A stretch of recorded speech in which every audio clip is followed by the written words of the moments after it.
Bom, então a gente, aqui é a parte 2 da aula 3 de 21 de maio, ok? E a gente está falando sobre localização, sobre a importância dos rios, né, para a formação dessas civilizações mais antigas.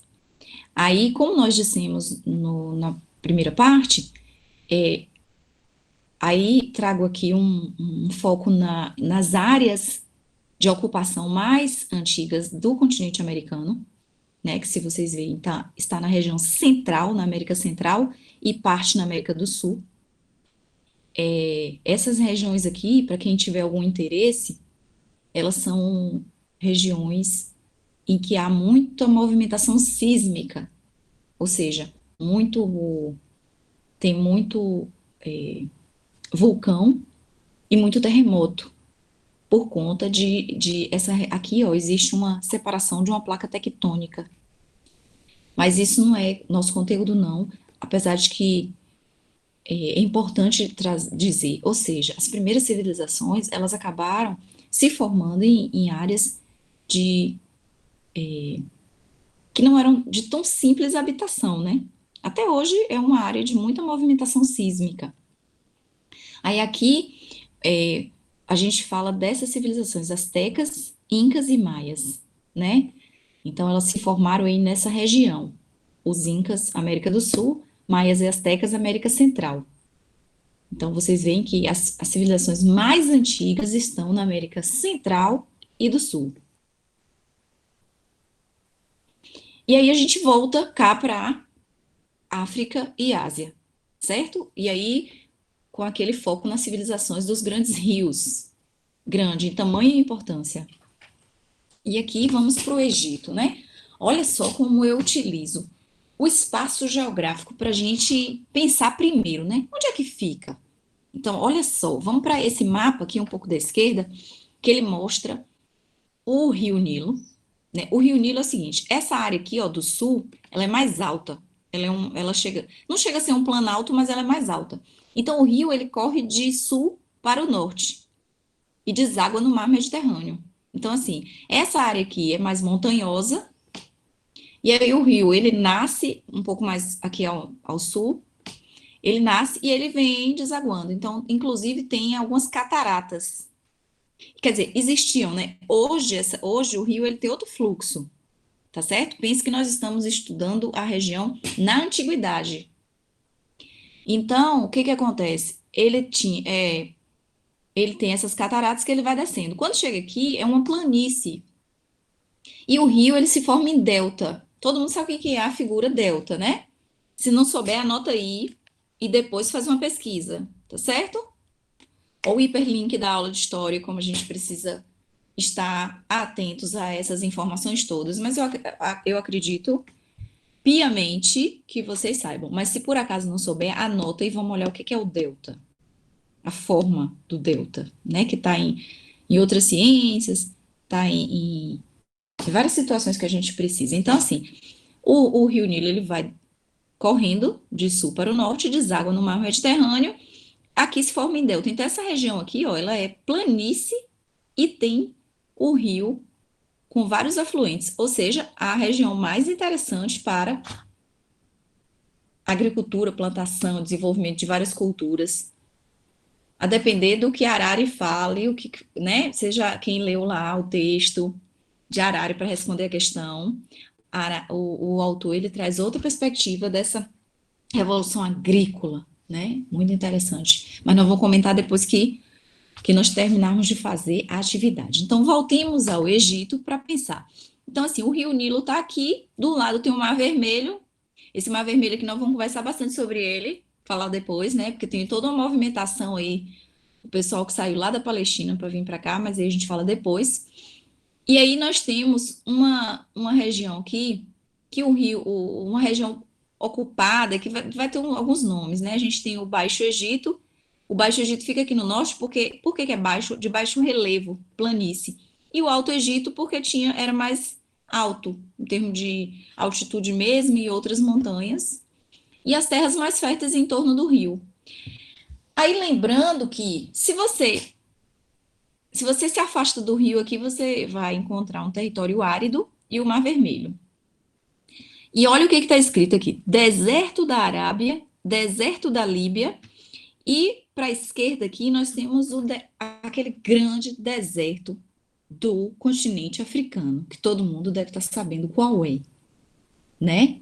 Eu não vou falar que não, porque se alguém mal acordou e ainda está sem saber, vai ficar na curiosidade para pesquisar. Então, assim, você se afastou das terras férteis do rio, você chega nos desertos, chega em áreas muito áridas, né? Bom, então aqui, ó, essa região aqui, ó, ela tá bem no continente africano, tanto é que aqui nesse mapa mostra a região do Egito, e nesse também. Eu fiz questão de trazer esse porque aqui é o mapa planificado, né? É o planisfério, que para melhor enxergar todas as regiões. Mas aqui é do jeito que é no planeta Terra, que é redondo, e aí eu faço questão de mostrar o que a ciência pesquisa, estuda, demonstra, né? O que os satélites, o pessoal estuda há anos, se forma, manda os satélites para ver que a Terra é redonda e está provado e pronto, redonda. E aí, no lado direito do nosso slide, vem agora as características históricas, né?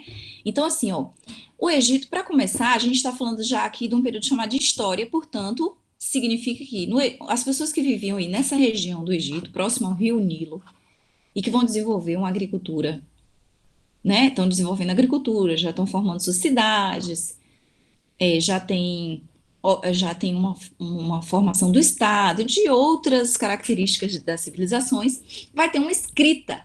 A escrita é pictográfica. Por quê? Porque tem imagens. Pictográfica, vem de picture, né? Vem de. Aí, na verdade, essa expressão, ela não é nem do anglo-saxão, né? Não é do inglês. Ela é greco-romana. E aí, ou seja, é uma escrita que tem imagens. É uma mistura de imagens e símbolos. Futuramente nós vamos fazer, bem breve, nós vamos fazer uma atividade sobre as diferentes escritas, e aí vai fixar bastante essa informação para vocês, tá certo? Porque, olha só a diferença. Nossa escrita hoje, a gente usa caracteres. São 26 caracteres ou 27, gente? Então, assim, a gente usa esses 26 ou 27 caracteres para escrever qualquer coisa que esteja no nosso pensamento, na nossa ideia. Os egípcios antigos, eles tinham uma escrita totalmente diferente, porque carregava dentro dela, na estrutura dela, imagens. Por isso que é a escrita pictográfica, ou seja, uma escrita que tem imagens, né? Bom, a civilização egípcia, na verdade, assim, o povo que vai se desenvolver em torno do rio Nilo e que vai se chamar, que civilização é essa? Egípcia, eles também vão desenvolver uma literatura importante para o período, né? E um dos destaques aqui está para o Livro dos Mortos. O Livro dos Mortos traz uma. Ele é muito importante para entender uma série de características sociais, religiosas e da ciência, porque fala das crenças, e dentro dessas crenças você consegue perceber muito sobre a sociedade. Mas por que literatura? Só que a literatura, por que é literatura? Porque, na verdade, assim, a gente não pode tomar como verdade, como ciência, mas dentro daquele texto você enxerga coisas que aconteciam entre os povos.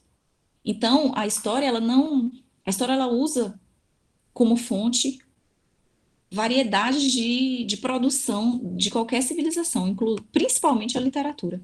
Bom, a economia principal era agrícola, já que estão vivendo em torno de rio, tem terra fértil próximo desse rio, então vão desenvolver uma agricultura, que era a base da economia egípcia.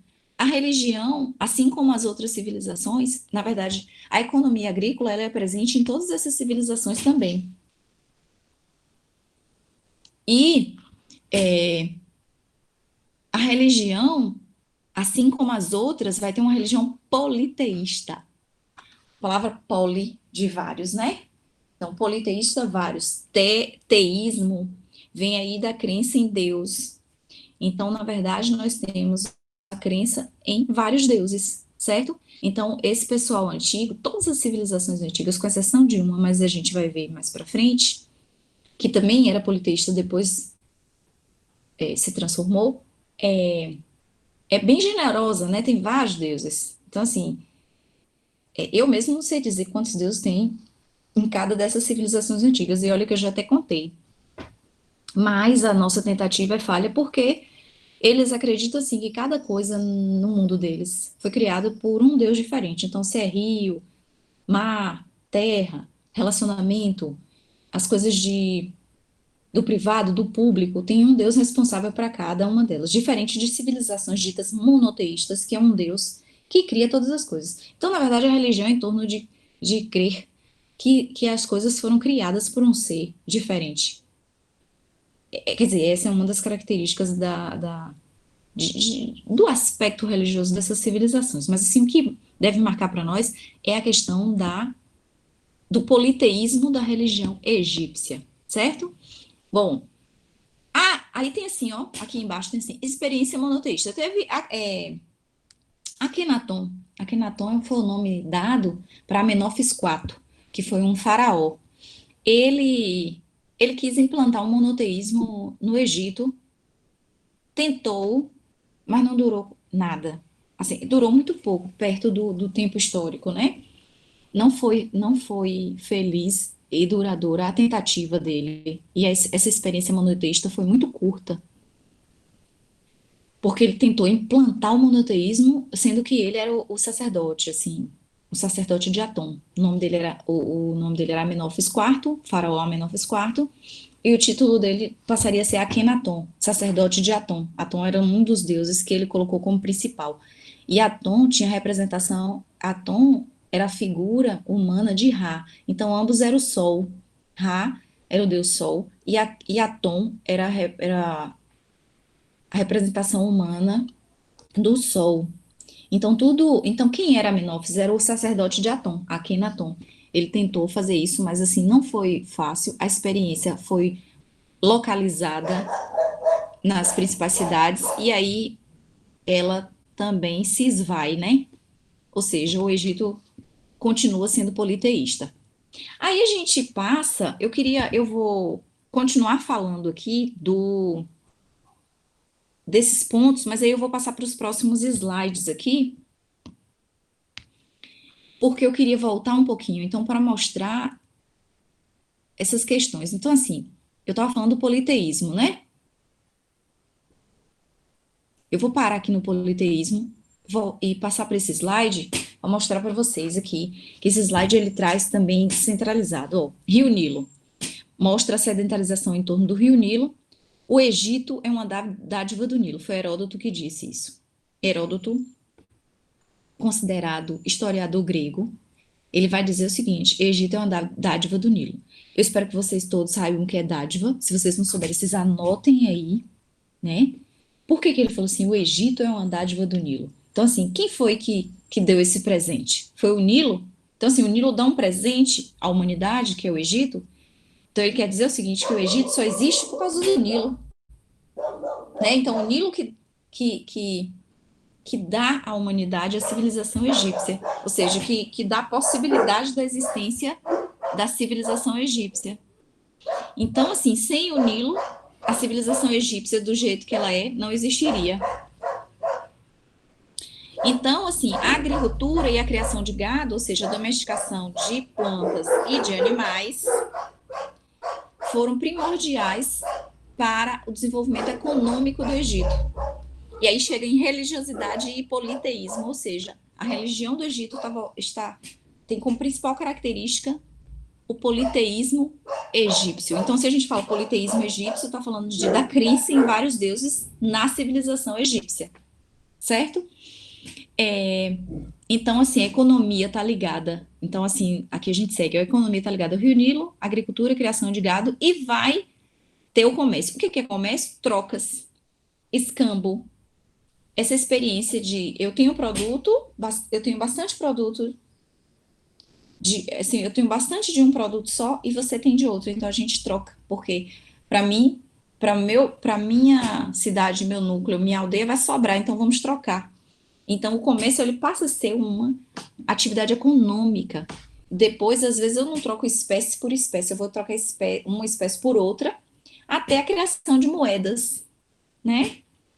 Bom, aí eu vou voltar aqui Na verdade, aqui a gente tinha parado nesse slide mumificação, Estado teocrático, sociedade estratificada. Então, eu vou passando, porque aqui na frente também tem essas informações. E essas três informações para frente, sociedade, cultura e política, estão aqui nesse slide, certo? Então, eu vou encerrar essa segunda parte para a gente começar a terceira, porque já se alongou demais, senão o vídeo fica comprido.